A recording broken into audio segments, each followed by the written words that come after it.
I'm Sue. And I'm Helena, and we both work at the MS Trust. Just a little disclaimer, we're recording this over Zoom because of coronavirus and social distancing, so apologies if the sound is a bit iffy at any stage. Please do bear with us. We'd like to welcome you to our podcast, Multiple Sclerosis, Breaking It Down, and this new series that we have called Me, Myself and I, which focuses on people with MS's stories over the past year. Why this topic? The last 12 months have been unlike any other in so many ways. On top of the social restrictions, worries about job security and the health of family and friends, people with MS have also had to contend with delays to the MS services which they rely on. The MS Trust wanted to highlight the people and faces behind these statistics. We wanted to impress the urgent need to get the MS services back on track by showing that there is a human story behind each person mentioned in these figures. So in this series, we'll be meeting some people with MS and hearing their stories from the past year. And in today's episode, we'll be talking about how getting an MS diagnosis during lockdown feels. Every week, about 130 people get diagnosed with MS in the UK. During lockdown, we've actually seen a decline in the number of people being referred to neurologists, which means that there's a lot of people out there that are still undiagnosed. And the world of the new diagnosed changes all the time. When I was diagnosed myself back in 2007, and the approach was very much to wait and see, like not start on any treatment. But more and more newly diagnosed people are advised to start treatment earlier. And when you're newly diagnosed, there's like so many feelings that fly through your head. And having a really good MS team to rely on is super important. So I can't really imagine what it would be like to be diagnosed during lockdown. So I've been talking with Hina about how she coped with being diagnosed with MS during lockdown and the impact it had on her life. Today I'm talking to Hina, who was diagnosed with relapsing remitting MS during lockdown last year. We're going to chat to her a little bit about her diagnosis and also how it felt to be diagnosed with MS during the pandemic. So hi Hina, thank you so much for joining us today. Hi Susan, thank you so much for having me on. I really appreciate it. Oh, it's really nice to talk to you. Could we start off by just, could you tell us a little bit about yourself? Yeah, of course. So my name's Hina Sheikh, and I'm 25 years old. I'm a British Pakistani Muslim. I work full-time in kind of equality, diversity and inclusion in HR. So it does keep me very busy. Yeah. Kind of in my spare time, I like to read. I like to play Pokemon on my Nintendo Switch. And baking, but to be honest with you, at the moment, most of my free time is taken up in wedding planning. Oh, that's exciting. When are you getting married? Fingers crossed, October this year, but you just never know with COVID, right? So, no, this is true. Things, you can only plan so far, can't you? And then something changes, but fingers crossed, hopefully. Exactly. That's really exciting. Thank you. Yeah, just planning process is quite difficult with COVID, but we're doing the best we can. Yeah, definitely. That's really exciting news. So can you tell us a little bit about when you were first diagnosed with MS? I think you said that you had symptoms several months before, so it took a while for you to actually get diagnosed. Yeah, of course. So my first symptoms started in May 2020. So, in about a month or so, it'll be a year. Yeah. So I just woke up one morning and I had kind of blurred vision in my right eye. And to be honest with you, I didn't really think anything of it. I just thought, sometimes like when you're sleeping, you can sometimes like hit yourself in the eye, or you just poked yourself, or I just, rubbed it too hard when I was itching my eye or something. And then it didn't go away for a few days. And I thought this is maybe not normal. And I remember because it was still Ramadan, which is the month of fasting in the Muslim calendar. And I thought maybe it's the effects of, could it be the effects of fasting? I mean, it's never happened before, but I was like, maybe it's that because it's hot. On the screen a lot. So many things went through my mind. So I did leave it for a few days. And then after a few days, my mom actually said to me that I think you should get this checked out. So obviously at that point in time, I think we were under lockdown still. So many different things have happened. It's hard to... Starting to ease slightly, I think, wasn't it, in May? But I think it was still, yeah. But it's hard to remember, isn't it? Exactly what really is hard to remember. We've been in so many different tiers and things. So I don't even know sometimes. Yeah. But so I rang the GP and I had a virtual appointment with them because they couldn't see me in person because of COVID. And the GP actually did mention MS quite straight away, which I was quite shocked. She said that, it does sound like you've got something called optic neuritis, which could be a symptom of MS. And normally GPs don't mention serious things straight away. So I was quite surprised. But she didn't say that obviously it's definitely MS. She just kind of mentioned it more in passing. But obviously it stuck with me because it's quite a big thing. But she referred me to an optometrist. So it was actually just a local opticians that I went to. And they were fantastic. They saw me, I think, either the day after or within 2 days of my GP appointment. So I was able to actually go for an in-person appointment. And the ophthalmologist said, yes, you've got optic neuritis. He looked into my eye and he saw that there was inflammation there. And then they referred me over to the ophthalmology unit, where I think about a week or so later, I had more tests. They referred me to neurology. I then had an MRI scan and a lumbar puncture. So to be honest with you, even though it was a pandemic, and I know that from other people's diagnosis stories, it can take quite a long time to be diagnosed. I do actually feel I was diagnosed in quite quickly. So my first symptoms were May 2020, and I was diagnosed in November 2020, which I didn't feel like it was that long, to be honest. I guess especially when you sort of factor in the fact that there was a pandemic going on at the same time. Yeah, definitely. I think, and after my first kind of issue with an optic neuritis, I had the lumbar puncture, which came back inconclusive, and my MRI came back fine. So I was put on a course of steroids, and that was it. I had a follow-up appointment with ophthalmology about a month later, and in about July time this was, and my inflammation had gone. Everything was back to normal, really, and we kind of left it there. And then in October 2020, I woke up one morning with kind of tingling in my fingers, right. And I thought, okay, this is because I'm like on the computer all the time, must be surely. But then that can spread to my whole arm, to my toes, to like the whole left-hand side of my body, really. And I was like, this isn't right. So I rang the GP. They did like an emergency kind of referral to the neuroambulatory clinic or something like that. I had to go in a few times before I was actually properly able to see like a neurologist. I had another MRI scan. And then I still remember the day I was diagnosed, actually. It was a Friday, and it was 6th of November, and it was just before sunset, actually, because I was still working and I was waiting for the results of my MRI.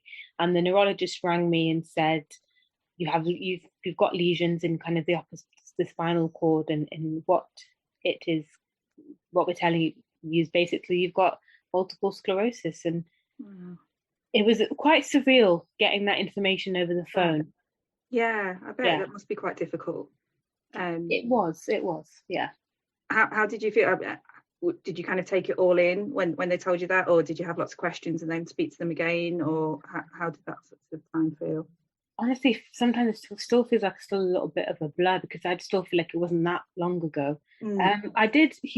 The neurologist did say to me, do you want some more information now, or do you want to have a follow-up call? And I actually asked for the information then and there.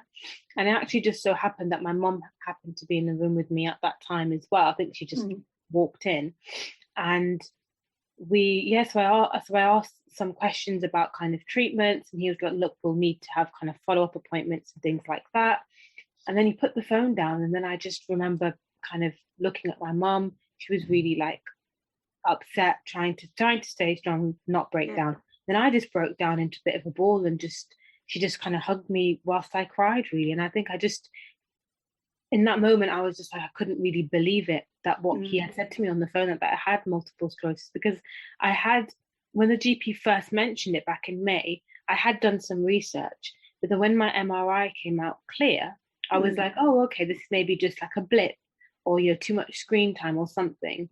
But then when, this came out, I was like, what does this mean for, my future? And it just brought up so many questions, and it was, I think that's what a lot of people say, that they just have suddenly so many questions and so many things going around in your head, and I think it must take a lot of time for everything to sink in.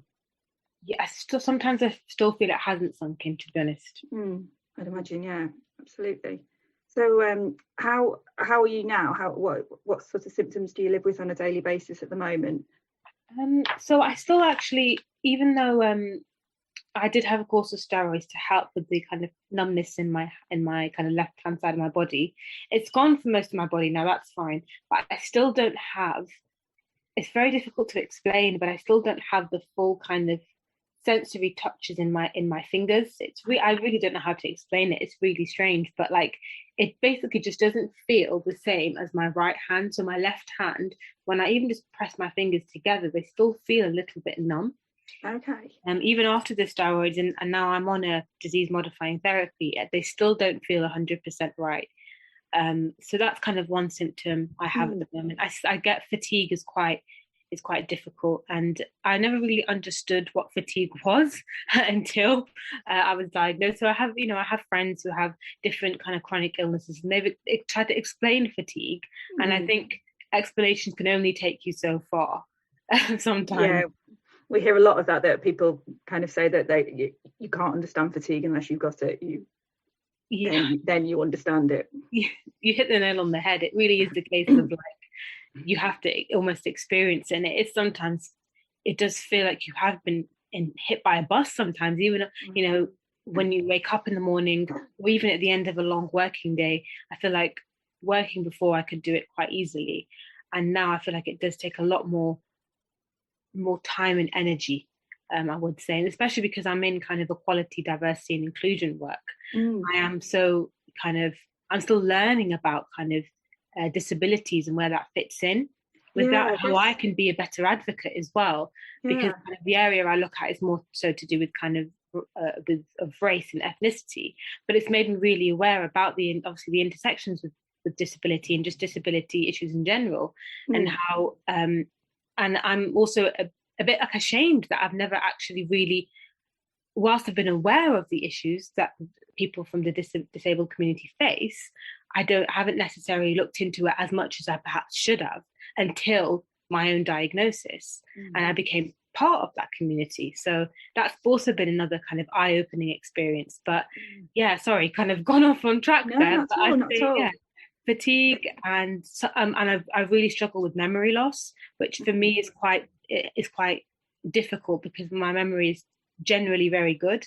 So like I studied like a language, my undergraduate degree, so like memorizing words in different languages was almost like second nature. It came very, very easily.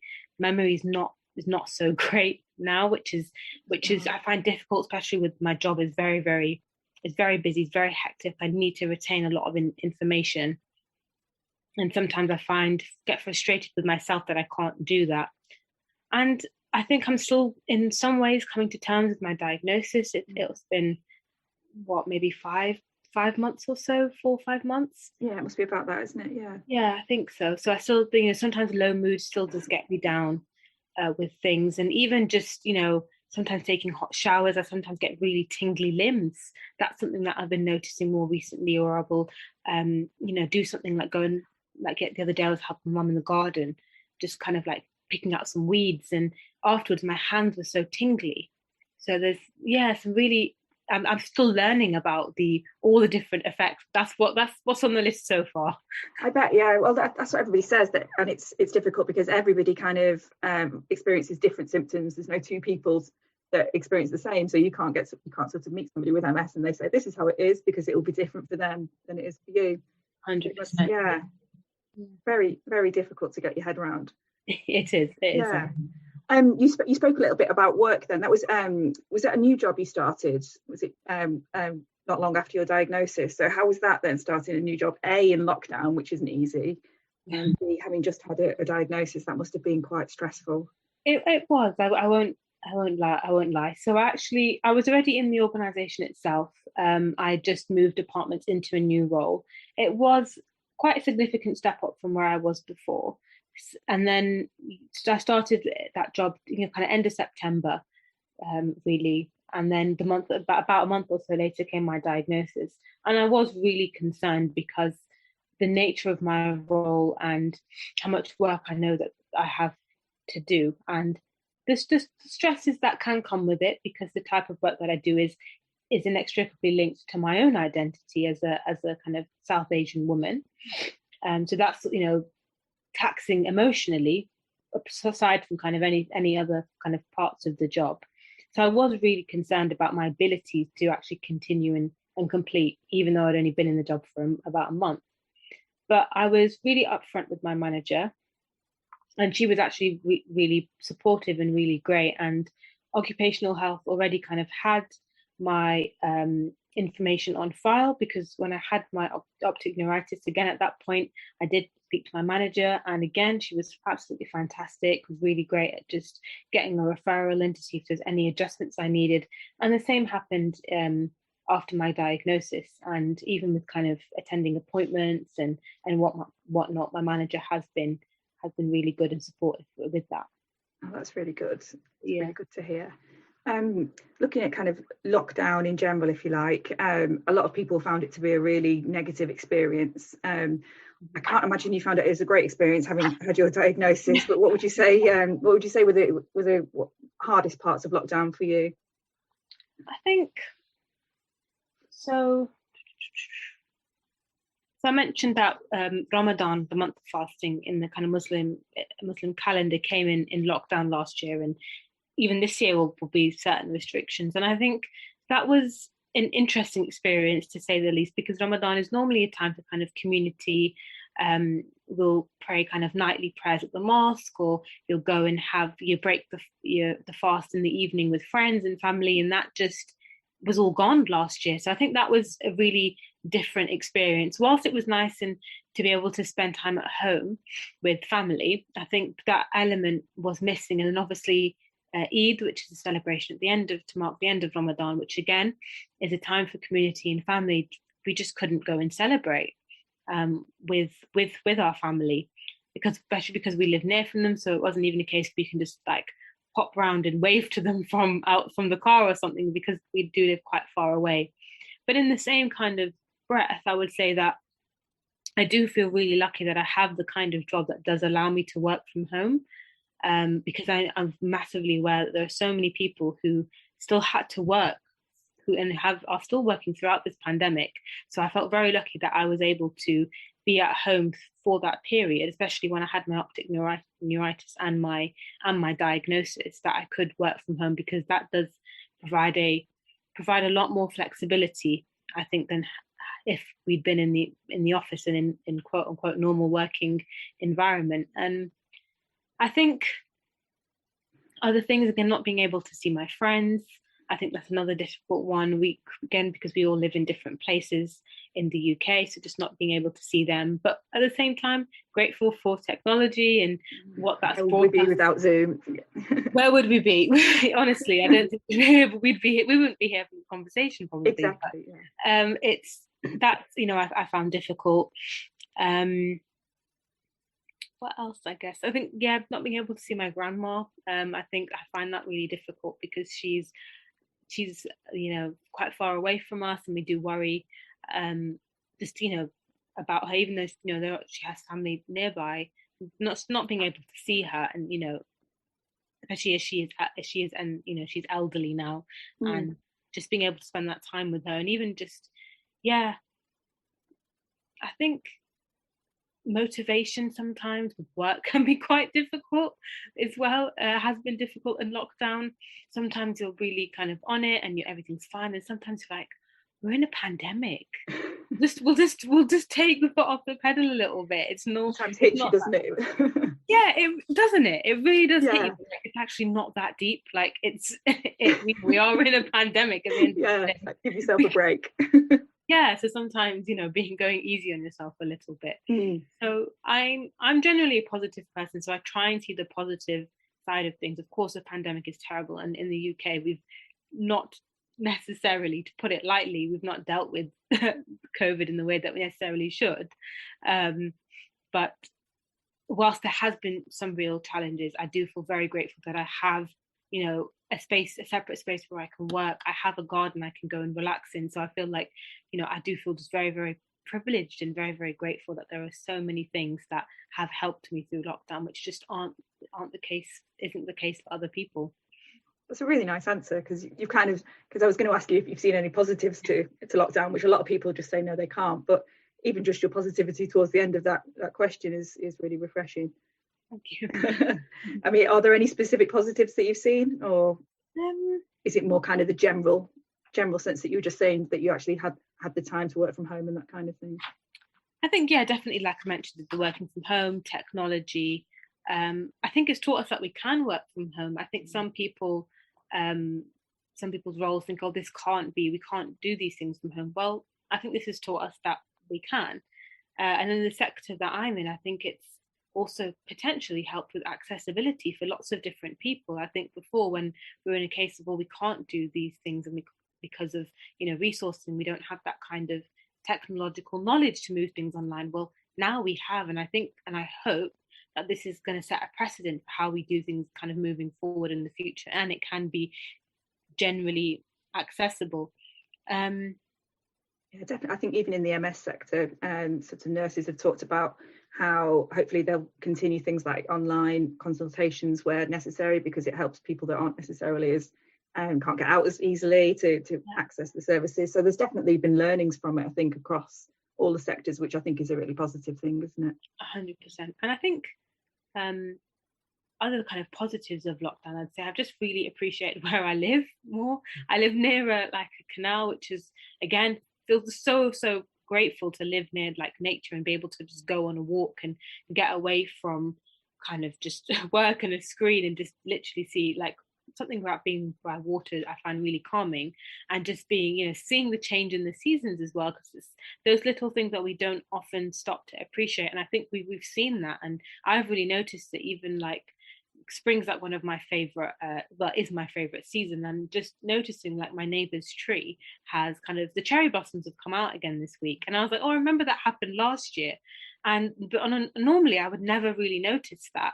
And it's interesting because he's got a certain type of cherry blossom tree, and next door to him there's a different type of cherry blossom tree that's still not actually blossomed. So just noticing things like that in nature, which I think his lockdown has for some people helped us to slow down a little bit and appreciate those things a bit more as well.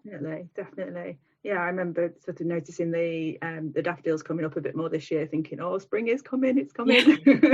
Yeah. Willing it on, yeah.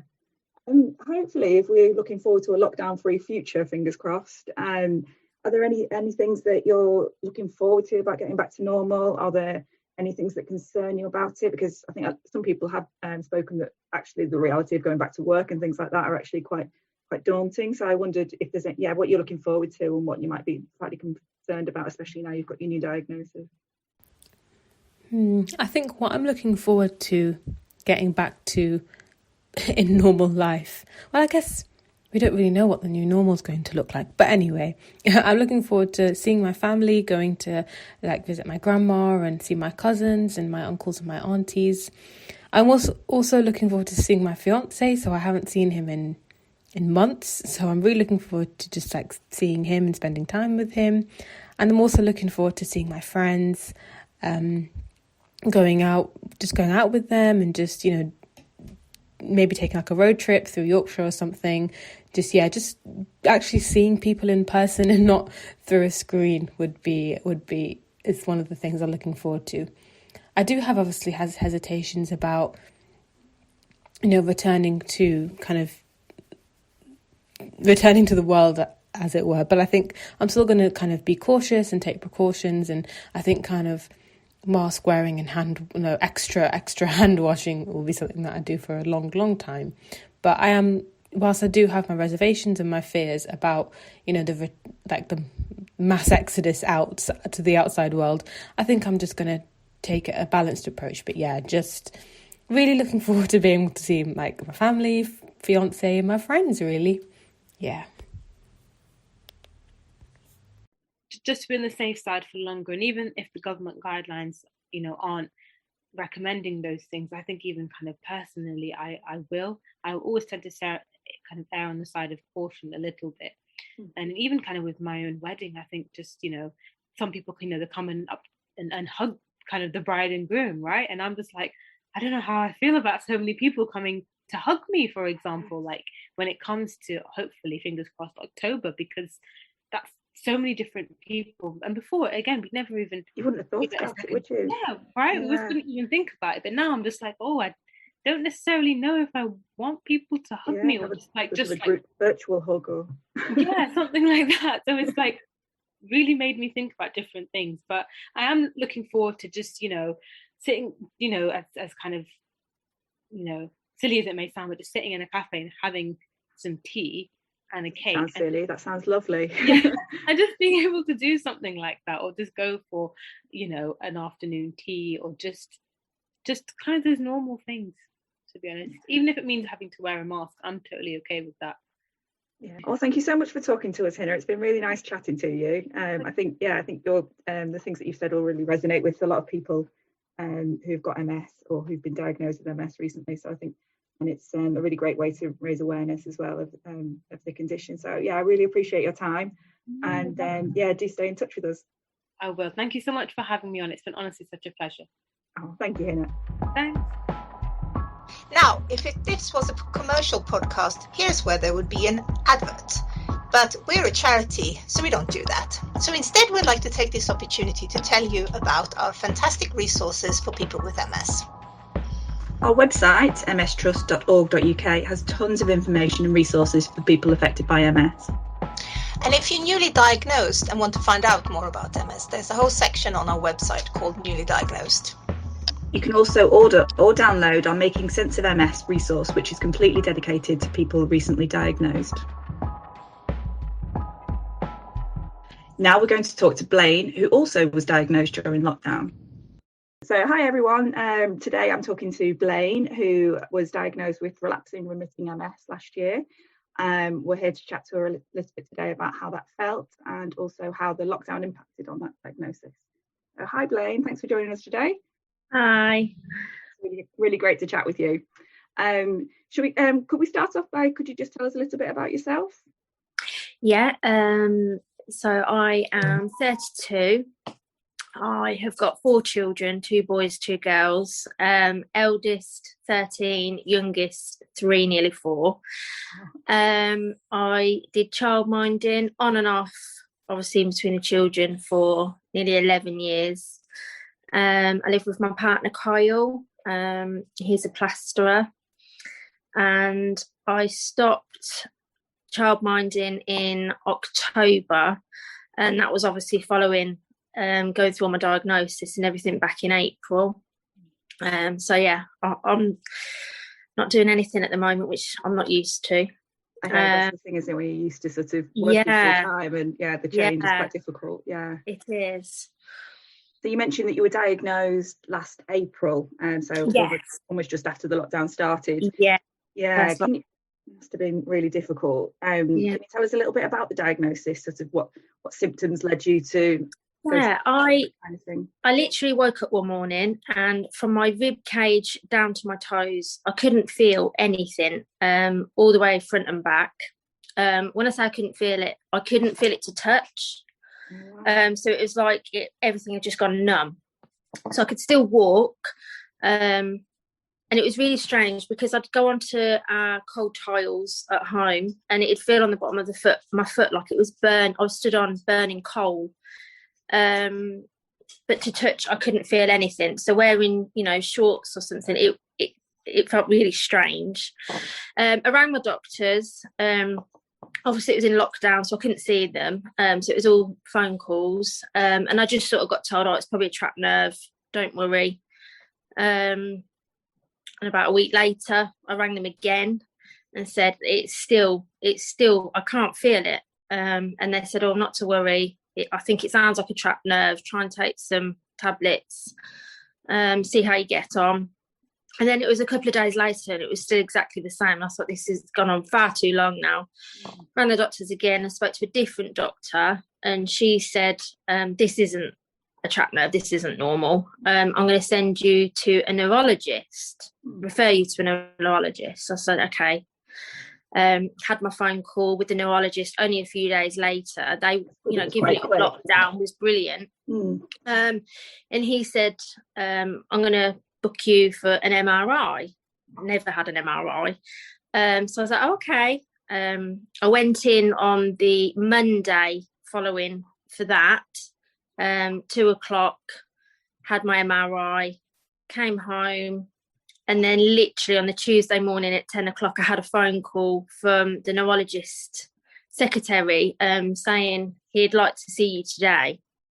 Oh, wow, that must have been obviously quite I started panicking. I'm thinking all sorts, brain tumour or something. That's where your mind goes, though, isn't it? Yeah. Oh, I was a mess, because to ring me in less than 24 hours. Yeah. So my dad came over and he drove me to the hospital. And they were quite good, actually, considering we were in the first lockdown. They let my dad come in the room. Oh, that's good.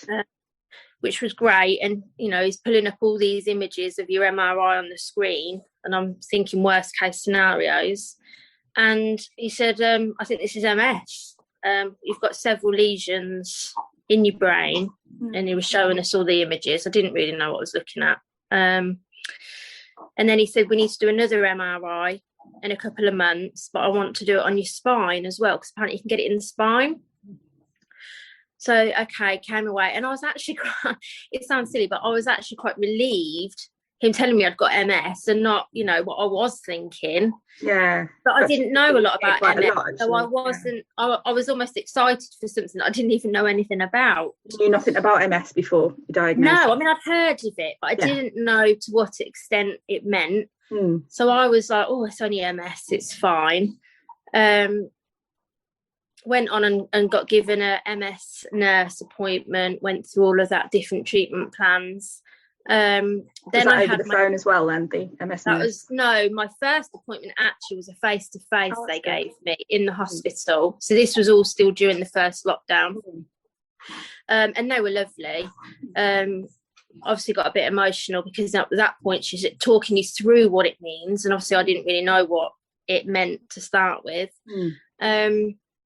Talking me through different treatment plans. Obviously the original treatment plan she went through with me, which sounded the best one because it had got a 50% better success rate of slowing things down, which is the Ocravenous, the intravenous one that you have twice a year. Yeah.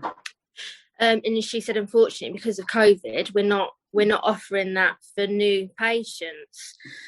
So we went through all the other likewise medications, and we went on with Copaxone, which you self-inject at home, and that was only a 30% success rate of slowing the treatment down.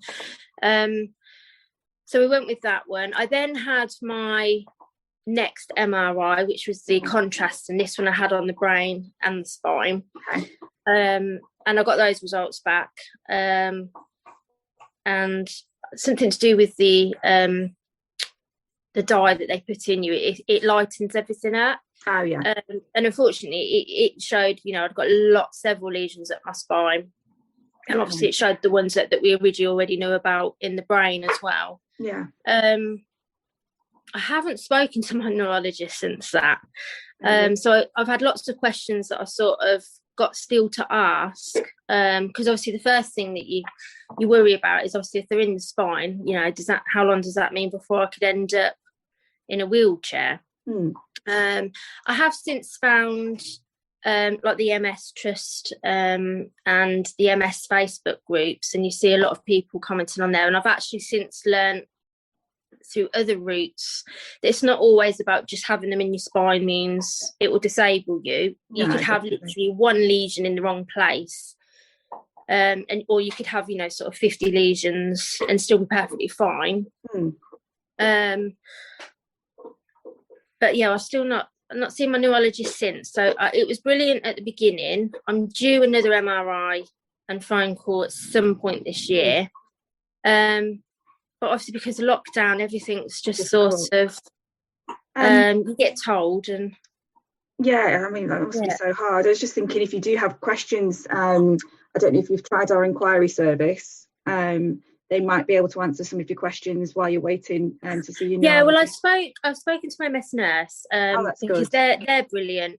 She rings me every couple of months because they have to keep checking in with you on your medication. Yeah. But the questions I've got in regards to where my lesions are or what they mean, yes, those are questions that she said I need to have with my neurologist, because he's the only one that they'll have be able to answer those in regards to obviously looking at the MRIs, I presume. Obviously there's certain parts of, you know, my body and my head and things that I now think, oh, could that be because, you know, I've had a lesion? Or I bet you're sort of analysing everything really now. Yeah, you almost want to know, but then do you want to know? It's so hard. And then you start thinking, well, is this just me because I'm concentrating on it, or is it? Yeah. And I'll be honest, because of lockdown, you've got so much more time on your hands that you end up thinking a lot more. Yeah, absolutely. Oh, it must be really difficult. So has it impacted quite negatively on your mental health then? Yes, I've never had mental health problems, but I would certainly say in the last 6 months, it's something that I've found that I have been struggling with. So my doctors have put me on citalopram, because I have, my anxiety is horrendous, and it's more in the respect of just thinking worst case scenarios all the time. And I think because I had doctors telling me, oh, it's nothing to worry about, it's only, you know, nerve related, I almost get paranoid that if something else happens, am I going to get told it's okay when actually it might not be? Yeah. I guess at least you've got your MS nurse now to keep monitoring. And yes. So the medication's helping, but I think not being able to see and speak to family and friends like you could before. Obviously, you go through a life-changing diagnosis, and you feel sort of isolated from everyone. Really difficult. Yeah. So that's been quite time tough. when you absolutely just want to go and have a big hug from your family and friends, isn't it? Yeah. So although my dad came with me, obviously for my appointment, from then on, I've not, you know, been able to have that support network. And like you say, just having them come round and having a cuddle, or because my mum works in the NHS as well, so obviously we've had to make sure we've kept distance. And then it's still trying to put on a straight face, because I've got 4 children at home that aren't even in school. So he happens to try and put on a happy face, nothing's wrong. That's been quite hard. How was that then, trying to homeschool and deal with all the diagnosis as well? Tough.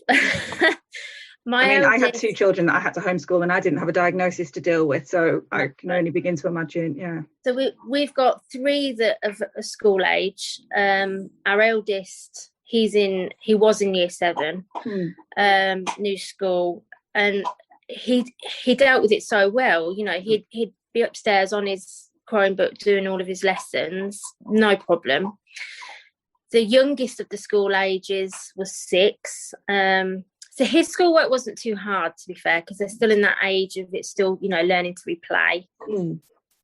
Our daughter, she was 9. That was quite tough. And it's trying to, you know, some days you just, I don't know, I had days where I didn't want to socialise. I didn't want to, you know, do their schoolwork. You just feel like being miserable, just sitting down and doing nothing, but you can't. Yeah. Oh, that's really hard. So if you look back, do you think before your diagnosis, sort of the benefit of hindsight, if you like, do you think that you probably had symptoms for a few years before your diagnosis? Or that's a strange one, because I had this conversation with my MS nurse at the first appointment, and they were going back through like, I think it was my medical history, and she was saying that, you know, she could pinpoint out things that they would, you know, most certainly say was MS related, but as an incident on its own, a doctor might overlook that and just think it's, you know, something else. It's not until you get all of them come together that they, you know, the MS nurse was saying it's so common for people to get diagnosed, and then they look back through the history and say, oh, you've probably had this for X amount of years, and as a result, it, you know, their symptoms go back around 7 years. But it's not until, I mean, she said it's quite common, it's not until you have what they call a relapse, which is what they said I had back in April, that they sort of, it comes to light, and then you get referred to someone like a neurologist. And that's when all of a sudden you think, oh yes, this all makes sense now. Never, until you hear of what MS is and what the symptoms are, I would never have put it down to anything like that. Yeah, absolutely. So looking back over lockdown as a whole, what was the biggest challenge for you? Trying to deal with it emotionally, I think. Like I say, not being able to see your friends and your family, being at home, couldn't go to the Reach Centre because obviously that was closed. And my doctor did me a referral to this Reach for Health. And obviously I couldn't go, and I've still not been able to go. And we're coming up a year nearly. So yeah, I think in regards to not being able to go to the right places to deal with it mentally, it's been quite tough.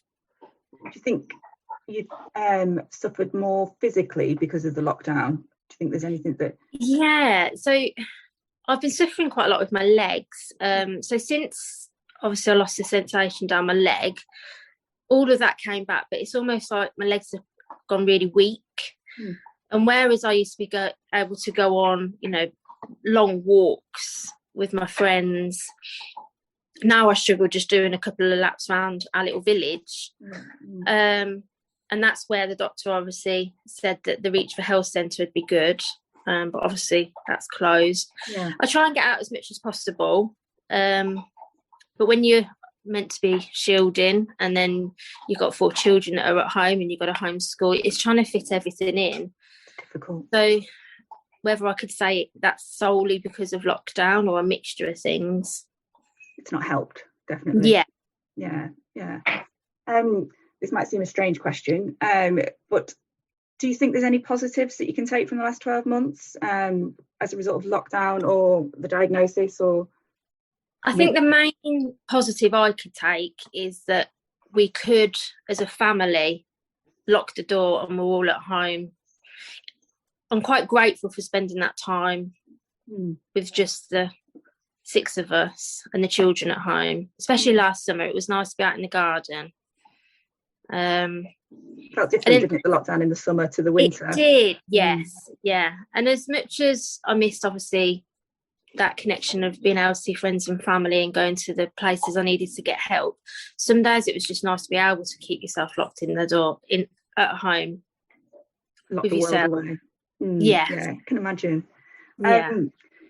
So you alluded to the fact that you've not seen or spoke to your neurologist since. You were lucky enough to speak to your MS nurse. There has been quite a few MS professionals that have been redeployed during the lockdown. Do you think you've been negatively impacted on the care that you've received, if you like? I was a bit upset with obviously being told that certain medications weren't available because of lockdown. Obviously, I know COVID is a massive thing and you have to take it seriously, and hospital appointments and doctors being used elsewhere, but I couldn't help but selfishly think, well, I know COVID's out there and people are suffering from that, but what about people like me that are now having to sort of look at different treatments that haven't got as good a percentage rate just because I couldn't go on to the better medication because of COVID. So that was quite hard to deal with, as I'm sure other people with other different conditions have as well.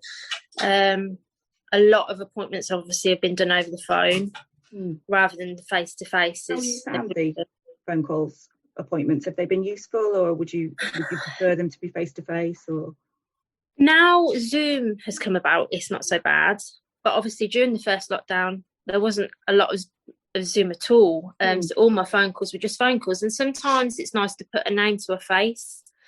You're trying to talk about something that's quite serious and quite personal, and you don't know who you're speaking to at the other end of the phone. So that was quite difficult, but obviously it needs more. Absolutely. And I guess looking forward to hopefully a lockdown-free future, fingers crossed. What hopes or concerns, if you like, have you got for the future? I hear you're getting married this year. Yes, we are. Yeah. July. Just fingers crossed. That's so exciting. So what hopes have you got for the future, and what concerns have you got?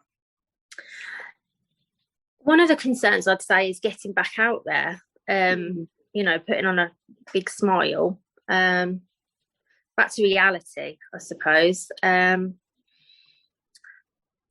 Getting back, being able to go to the Reach for Health Centre, feeling like obviously everything's just come to a bit of a standstill at the moment. So it'd be nice to get back out and being able to do what will help. Rediscuss medication. That'd be one of my top priorities, I think. Yeah. Any other concerns, or just kind of taking it one day at a time? Yeah, one day at a time. I'm trying not to look too far forward, because I was getting myself in such a sort of muddle with what if this happens or what if that happens. I was getting myself a bit worked up about the medication side of it, because I was told it'd take 6 to 9 months for it to get into my system. Sort of think, well, what if I have another relapse? But yeah, I'm hopeful. Yeah. Nice to hear you're hopeful, definitely. Yeah. Well, thank you so much for chatting to us today. I think your story will probably resonate with quite a lot of people that have also been diagnosed during lockdown, because we've definitely heard stories from other people who found it really hard. And I think that will really help them to know that they're not on their own. And to hear that people are going through similar things to them. And we really wish you well for the future. And stay in touch as well. It'd be nice to sort of hear how you get on with your journey, and and whether you get to change your medication and that kind of thing. I'd really be interested to know. It's a positive, I suppose, in a way, to know that you're not on your own, and other people, have gone through the same diagnosis during lockdown. Definitely. I mean, an MS diagnosis anyway is a scary time. So to have done it during lockdown, really worth thinking of. So no, we really appreciate you sharing your story. It's been really lovely to chat to you. Welcome. We're back. So those two stories were really interesting. I still can't really get around like how weird it must be to be diagnosed during lockdown. And I think like that the amount of time that you have, because I think, having spent all this time by yourself and on your own, like actually spend a lot of time in your head. And when you've been diagnosed, like all these feelings and things, and not having people yes, we have people to talk to on Zoom or Teams or telephone, but it's not sort of quite the same, is it? So I'm guessing that's what both of them were saying, but I like that there's a lot of thoughts that needs to be dealt with. Absolutely. I mean, from someone that wasn't diagnosed during lockdown and doesn't have MS, I found lockdown hard enough. So not having the regular people that I rely on to talk to, friends, family. So to have something life-changing like this and then not have those people around must just be so hard. And these ladies, they've done fantastically well. And it's so, sometimes when you're diagnosed, or if any kind of big thing, traumatic thing happens to your life, you sometimes just having someone there, you don't necessarily need to talk about it, but just get a hug from someone, and obviously all that sort of stuff wouldn't be happening. I mean, it's good to sort of hear that people have still been getting diagnosed, somewhat normally through the process, even though everything else around it has been very abnormal. And it's good to know that there are MS teams and the things, Wahina was saying about being referred to the local optician to check the optic neuritis and things. So I think it's encouraging to hear that things have been moving along, even though we have seen those numbers, which are worrying, that less people have been referred to their neurologists. That's it. I think the message almost needs to be that if you do have symptoms that you're worried about, that you should go and get them checked. Despite the pandemic, you can still get diagnosed, and it's better to be diagnosed rather than to let these symptoms sit and fester. At least if you get a diagnosis, then you can kind of get on the right treatment. It was interesting what he was saying about sort of being told by a mum to go and check it out. I had something completely not MS related, that I was kind of having a bit of pain, and I just kept on thinking, well, I don't want to bother anyone, I don't want to bother my GP. And it wasn't until a friend of mine was like, don't be an idiot, go and have it checked out, and they referred me off, and I had a check and I had a scan, and it was all fine. But it's like, because of all that time you sit there and you kind of think, oh, what if it's this, what if it's that? Absolutely. But yeah, so sometimes it's good to have friends or family that prods you and to give you that push, isn't it? Yeah, absolutely. Now, there was another thing I thought of, what Blaine was saying about having a lesion on her spine. So when I was before I was diagnosed, my first ever MS symptom, I've spoken about this a bit before on the podcasts, but I went into a shower, and it was a nice hot shower, and my right leg just felt freezing cold. And I thought, something wrong with the fire hose, with the shower hose. And I was like, what is going on here? And so when I was told afterwards, when I was diagnosed, that was the spine lesion that has caused that temperature thing to happen. So it's quite interesting, because it's not always, most of the time you get told you have lesions, they don't actually say what they have caused or anything like that. It's interesting you say that, and that you had those symptoms, because I think a lot of people, when they hear that they've got a lesion on the spine, they automatically think, oh, well, I'm not going to be able to walk anymore. But I'm pretty sure that that's not the case. So we spoke to neurologist Declan Chard about this issue, and he said that alongside other factors, MRI findings can help in the diagnosis of MS. Finding a spinal lesion can actually help a neurologist to differentiate between MS and other conditions that clinically present in the same way. Lesions in the spinal cord are commonly seen in MS and might cause no symptoms at all. When doctors consider treatments for relapsing remitting MS, the neurologist will look for evidence from the MRI of ongoing inflation. They also consider factors such as age, sex, and the nature of the last relapse, as well as the location of the lesions on the spine. However, none of these factors alone can predict with absolute certainty how their MS will progress. So I guess that means then that if you have lesions on the spine, that doesn't really mean that you need to worry any more about lesions there than there would be in the brain. Like I said, sometimes you have lesions on the spine without any symptoms at all. Absolutely, yeah, that's what Declan said.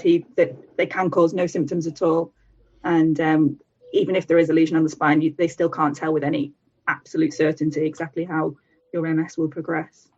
Now that was interesting to hear, actually. I think, like you said before, I think a lot of people do worry about spine. You see all these TV shows where people, fall off a horse and they break their neck, or, you just assume that anything related to the spine is going to be bad. Yeah, definitely. But going back to their diagnosis stories, I felt like they were both very different from mine. But then again, lockdown or no lockdown, all diagnosis stories are very different, just because all MS symptoms are so very different. Definitely. How did you feel after you were told? My brain went into total overdrive. I just wanted to know absolutely everything. And I think we all react so very differently when we get told anything like that. Some people want to put their head in the sand, and other people, like myself, is just like, I want to know absolutely everything. So obviously, and a bit unwisely, I went to speak to Dr. Google. So I got quite a lot of scary misinformation. I was diagnosed at the end of February, and I couldn't get an appointment with an MS nurse until the end of April. And I'm not a very patient person, nor am I very good at waiting. So yeah, I was just kind of plowing through, the internet, and I even went to spoke to a GP and things. So yeah, I was not very good at waiting. But lucky for me, I did find the MS Trust website, which managed to calm me down quite a lot. And it made me see that even though I have this thing now, that I'm still, I'm still me. I'm still Helena. Absolutely. We do get a lot of questions actually from the newly diagnosed community, and we feel it's really important to let people know that we are here for them, and even if you can't get hold of your MS team or you don't have an MS team, then you can still get in contact with us. Yeah, and obviously back when I was diagnosed, I wasn't working for the MS Trust, but I was just so happy that when I came across this organization that sort of got me, it felt like. Well, I mean, I liked the MS Trust so much, I managed to get a job here, didn't I? So, so remember that if you do have any questions about MS and being newly diagnosed, or any questions relating to MS at all, that we are here for you, and our inquiry service is available from Monday to Friday, except UK bank holidays, from 9 a.m. to 5 p.m. And outside of these hours, you can always leave us a message and we'll get back to you as soon as we can. And you can also find us on Facebook, YouTube, Twitter and Instagram. And you can find this podcast on Spotify, Google and Apple Podcast and Amazon Music. Do give us a follow and tell people about this podcast, please, because we'd like to have lots of listeners. And, you know, like they say, like and subscribe. And we would also like to say a big thank you to Anne Chapman Audio for providing us with this podcast theme tune.